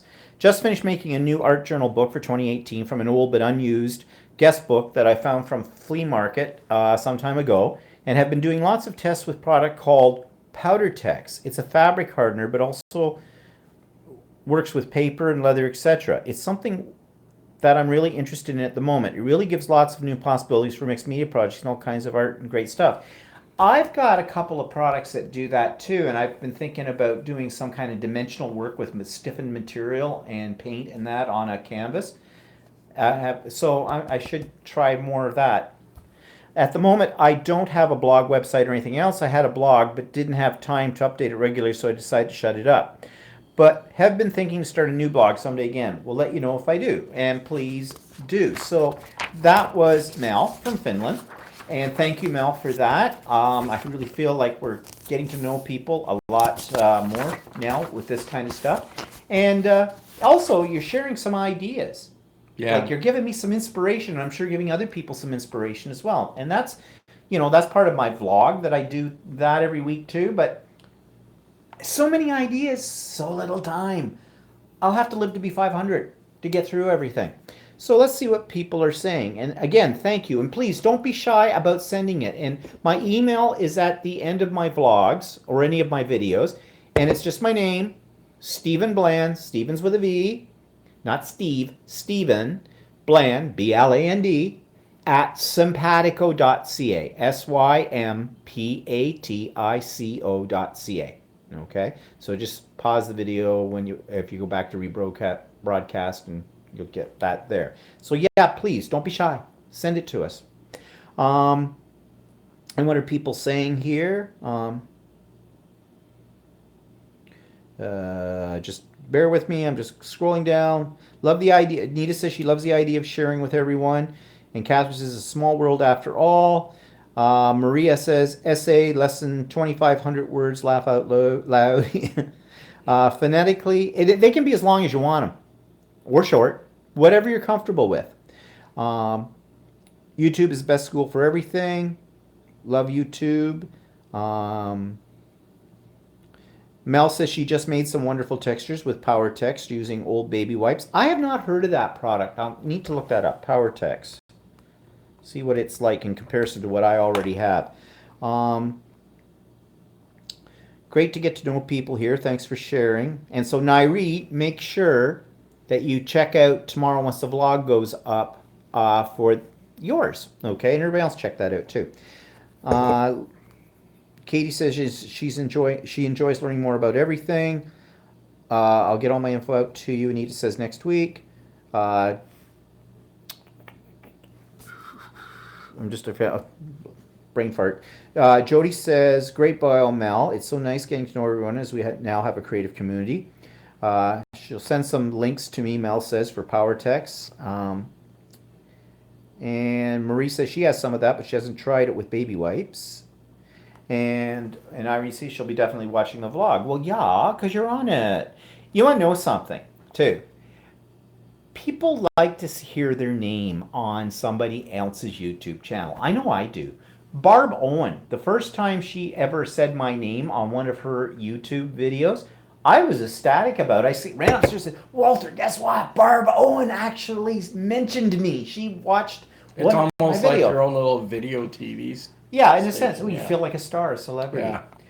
Now, Now, speaking of star and celebrity, toot my own horn, as I told you, next month, the Mission Inspiration from Mike Deacon, for those of you that watch Mike Deacon, I'm the guest presenter for that. He asked me to do that, and he did say he was probably going to put it up in February. I have to remember to upload the video that I made for my own prompts as well, but I said I wouldn't put that up until he had done this thing with me. So anyways, plugging myself. Barb Owen is great. Yes, I know. I love Barb Owen too.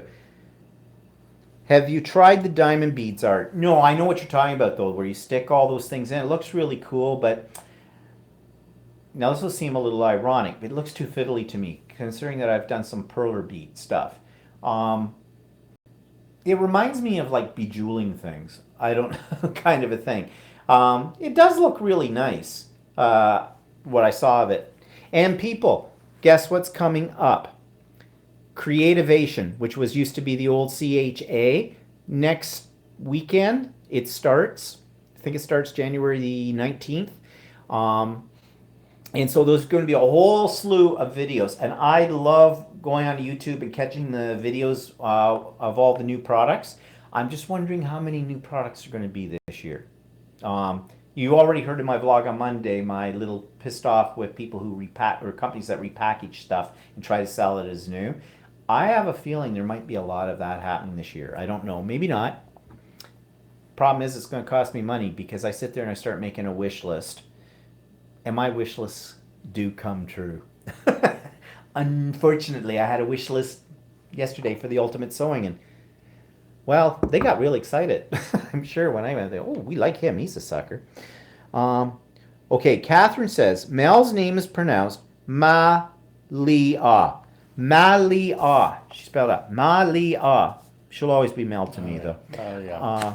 Malia. That's what it sort of sounds Yeah, like Malia. to me. Yeah, Malia. Malia. Okay. I hope we're finally getting that right. Where I was going to write that out on here, and I can't. Where did I put her? Oh, there she is. Malia.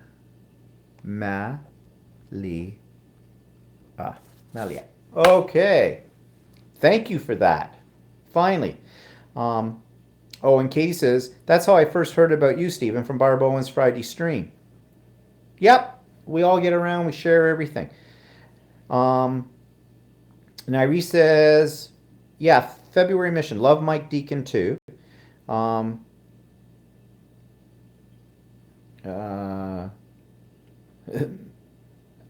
Melia says, nice variations of my name. Okay, are we still not getting it, Melia? I thought it was like Melissa without. Well, that's what Mel without said. the SSA. Mella. Okay, you're still going to be Mel for me. So. And I say that with endearment, okay? Maria says, well, you can't take your money with you, so you might as well spend it. Yeah, that's the way I'm going with it. I'm not leaving it to relatives. Let them make their own money. However, you still have to keep some. And Mel says, it's the best so far, Stephen, the pronunciation. So I guess we're still out there. Okay, you're Mel. Anita says, I'm following Mike Deacon and doing his journal prompts this year. Yes, I'm watching for the Craft and Art Industry Show this year is also. Yep. Always like to see what they're trying to flog. I would love to go. Apparently, though, you have to be a member, and to be a member, you have to own a store, or you have to have some, or if your YouTube channel, like you're considered press then, and that kind of stuff. Well, Ken's Creations, he doesn't have a store, but he has and that's what he said, how they got it. They just consider him press. Mm-hmm. So I think is it in Arizona this year? Gotta be warm in here. Yeah, it's someplace warm. Anyways, and Mel says, we should have an idea. Live every now and then would be great to hear what people are doing and all kinds of ideas they have.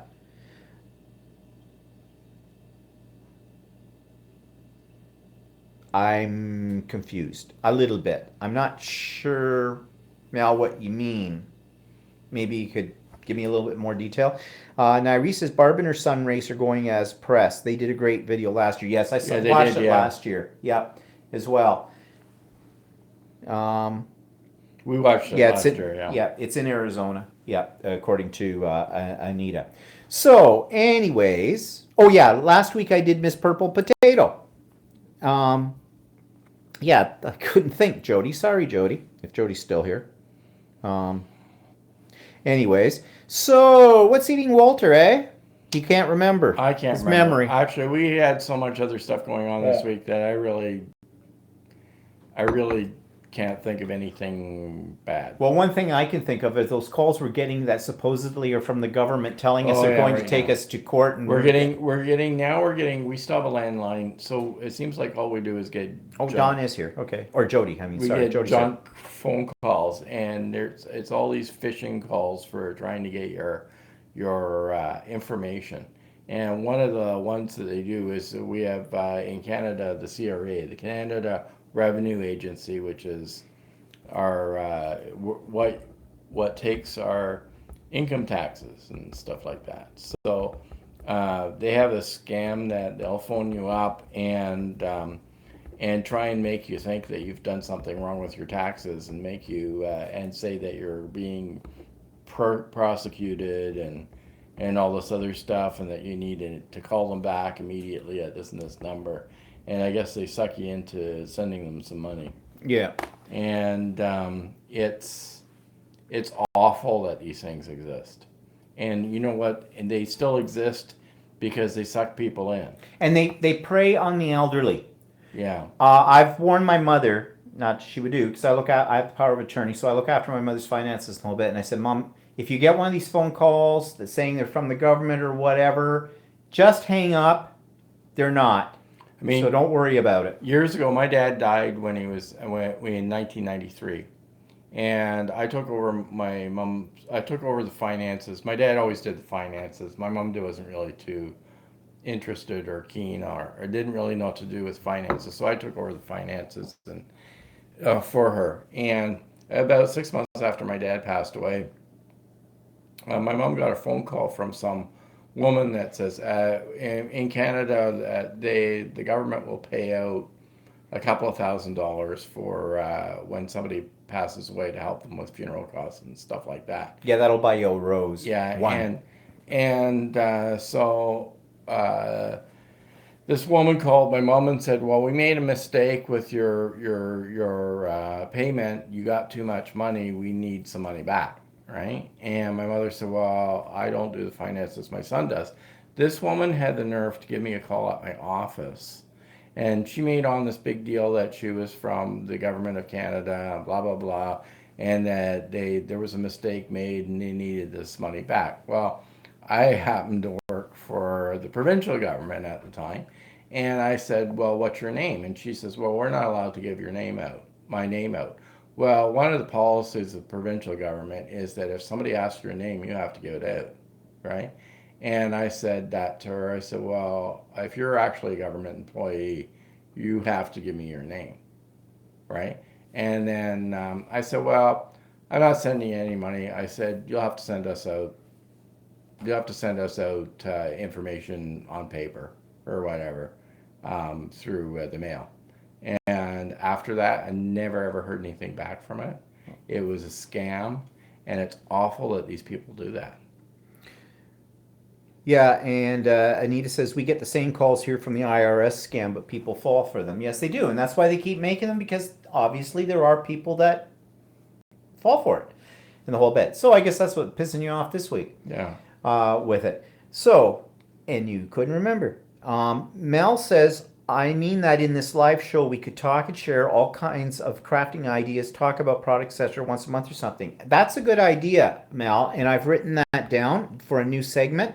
What's new in your crafting world? I share what's new in mine, but yes, I'd like to hear what other people are using. Like you mentioned the power tech stuff and that kind of thing. So I think that's a good idea. So everybody out there, think about that, and next week I will add that as a segment, and we can share, new products or what's new to you, because we'll get a lot of ideas from that kind of stuff. And I'd be interested to hear what other people have, especially people who don't live here in our area in Canada, because I know that in Europe and Australia there's probably some products that are different from what we have here. Maybe, I don't know. Kathy says, I'm so happy I actually caught you live this time. Probably missed a lot though. Oh, Kathy, I did your feature for you. So you'll have to watch this when it goes up for rebroadcast again, because I talked all about you from the information you sent me, and thank you for sending that. Nairi says, sadly, this will be my last live show visitors. I have to go back to work next Monday. Oh, that's too bad, Nairi. But you'll catch it on the rebroadcast. We won't forget you. That's okay. Um, And who okay. knows, you might be, if we actually are able to do it from Australia, we Yeah. might actually get to listen in because I don't know what time we'll do it at. Oh, yeah. A lot of you here in North America will probably have to catch if we're We'll have to even to figure do. out we'll have to figure out a time that works for us. So and works for North America. So Yeah, there'll be a time gap there on we'll that be in one. time warp system. So, anyways, and we're not sure about what our connections are going to be like. Yeah. So, we're going to try and we're going to see what can happen with it. So, Yeah. but anyways, um, so what are we watching? Well, I just finished on TV Salvation, which is sort of a science fiction thing about a meteor that's going to hit the Earth, and but there's a lot of political intrigue between Russia and the United States and stuff. Actually, it's quite kind of interesting. It's not a new concept. It's the meteorite thing hitting Earth. I mean, there's been all kinds of science fiction shows about that idea, Mm. but the spin on this is basically more the politics and stuff that's in it. So that's pretty good. That's a Netflix thing.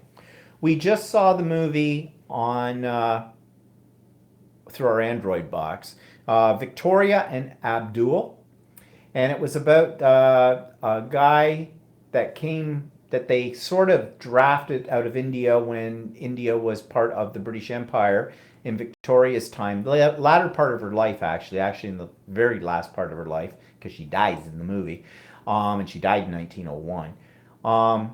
This relationship she had with this, they called him the Hindu. He was actually Muslim.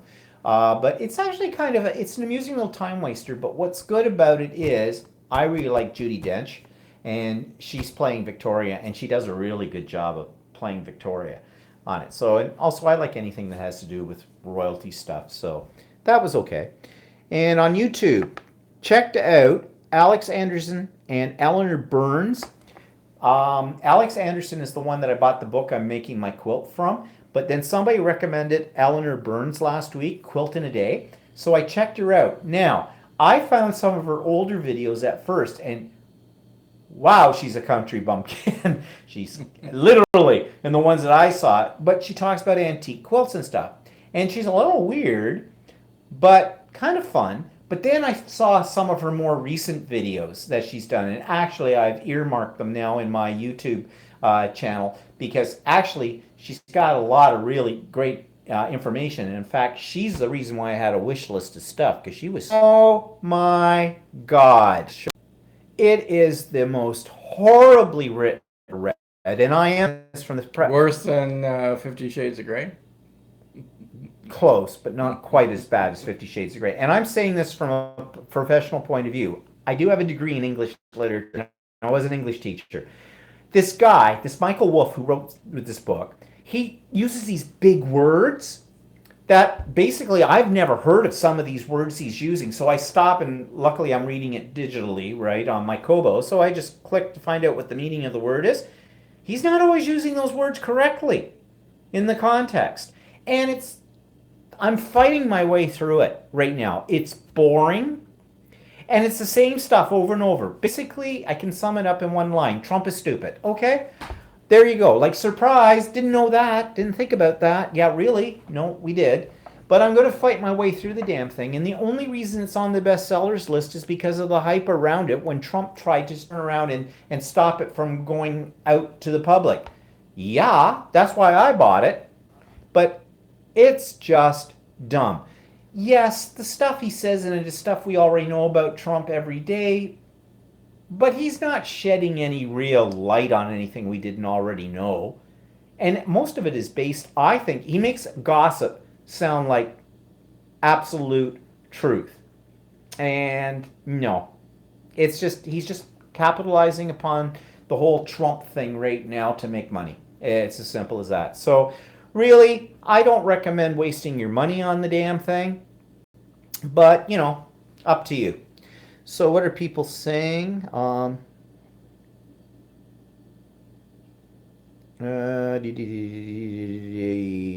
Wait, let's see that. Okay. Yeah, Nairi says yes. It's 9:10 a.m. Monday morning here now in Adelaide, and 10:39 p.m. at night for Sandy in the UK. So we've got discussion going on here about our time thing. Brenda says, made cutbacks in my budget, lost Netflix, bummer. I really like Netflix. Um, and Catherine says, Quilt in the Day has tons of products that are wonderful. Yeah, and you know a really great website, and a lot of you probably already know this. It's called Nancy's Notions. It's that lady who just recently died that from cancer or whatever, you know, who's famous in sewing stuff. Her store online has every bloody toy a quilter could want or a sewer could want. I mean, I was looking through that and going, oh my God, I want everything. New passion. And then Mel says, there must be better ways to spend money than buy a book about Trump. Yeah, there is. Buy crafting supplies. And Irie says it will still sell though as people want to read it. Oh yeah, of course. And she says, it's a fake book, eh? Yes. Yeah, it's got fake information. I don't know. I mean, everything about Trump is fake. You don't know who to believe or what. I wish the American Congress or whoever it is, or Senate or whatever it is, would just impeach him and get him the hell out of it all. Of course, I suppose if they impeach him, though, the way American politics means that they'll put in the vice president, and he supposedly is even more of a nut job. Well, he's a smarter nut job, but he's a real fundamentalist kind of thing. I don't know. I know that the LGBT community have said that better Trump than Pence. So I don't know. Brenda says the only thing I can say is better than Hillary. I don't know. I thought Hillary would get in for sure, and I thought, well, great, they're going to put in a woman in the whole bit. But who knows? We don't know. Politicians. It's all I'm glad to say is I'm really glad that we have Justin and that we are Canadian. And Cindy's off. She's got to go. And okay, bye-bye, Cindy. And let's see. So what's cooking? Yeah, we're to our time now, a little over what we usually do. I made chicken tikka masala in the Instant Pot this morning because tomorrow I have the people from the art gallery that are the education team are coming here for lunch. So we're having a little luncheon, and I'm making this, and everybody brings something. We do these every so often, so that'll be fun. I'm going to take them on a gallery tour of my craft room. We'll see how that goes over because, you know, some people at the art gallery don't consider what we as crafters do. Is Linda going to be here? No, Linda won't be here. You think she would lower herself to our level? I don't think so. Mel says, Stephen's enthusiasm for quilting has lately made me think how to make a quilt in mixed media using paper and maybe fabric. Already thought of that, Mel. Same thing. Great minds think alike. Yeah, I'm thinking about that too. Actually, I have a book I bought years ago that uses quilting designs in paper to create backgrounds for scrapbooking pages. So it has been done, but I want to do a new thing on it, more into mixed media and that kind of stuff. Yeah, another thing on my list of things. I have lists of lists. Okay, so what's coming up? Well, I already mentioned my art gallery educators lunch. That's tomorrow. Anything coming up for you? No, I got retirement lunch. Oh yeah, that's on Tuesday, isn't it? Tuesday. A retarded lunch. Oh, nice. Yeah, and I'm not sure what else this week. Your little social calendar's just so full. I still need to get. I was going to do it last week. Then we had the iPhone thing. Is to finalize stuff for Australia. Oh, yes. Right. Figure out what in the world we're going to see when we're down there. So, and I want to look into how each of the different cities work their transportation system and everything else. I like to be up on all that stuff before I get down. He's my personal travel agent. Well, he doesn't know anything. In fact, he didn't even know half the time where places that we're visiting are located in Australia. He thought that Perth was on the north end of Australia, and actually it's on the south end. I'm blind. So, I don't, these are things that I don't need to fill my little brain with that mean nothing. You tell me this is what we're going to do, where we're going to go. I trust your judgment and we do it. It's simple. I don't have to worry about it. And even if I did give a shit about it, I'd be told I was crazy. So I've learned many years ago, just ride with the wave because it'll all work out. And our tastes are pretty much the same, so he knows I'm going to like it. So, I mean, there hasn't been anything he's ever planned on these trips that I've not liked. So, I'm easy that way. Nairi says, would love to see your craft room. Actually, I have a video in my set. You have to go back a year. Well, almost a year ago. When I redid it all, and I showed you the before and the after.